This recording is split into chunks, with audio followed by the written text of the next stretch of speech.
Magandang gabi po, narito na po ang mga resulta ng Super Lotto 649, Ultra Lotto 658, 2D Lotto at 3D Lotto ngayong 9pm draw.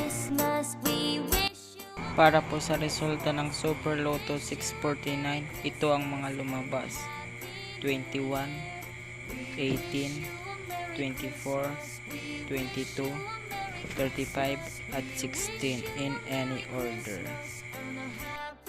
Ito po ang lumabas para sa Ultra Lotto 658, 37, 48, 19, 15, 57 at 39 in any order. Para sa 2D Lotto, 24 at 31 in exact order.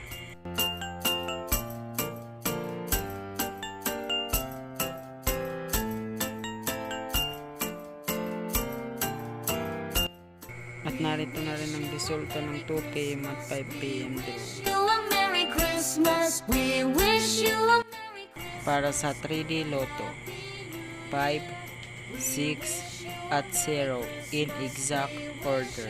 Merry Christmas, we wish you a Merry Christmas and a Happy New Year. At narito na rin ang resulta ng 2pm at 5pm draw. Maraming salamat sa mga nanood. Huwag kalimutang mag-subscribe at pindutin ang bell button at mag-like na rin para lagi kayong updated sa masusunod na PCS o Lotto Draw. Maraming salamat po.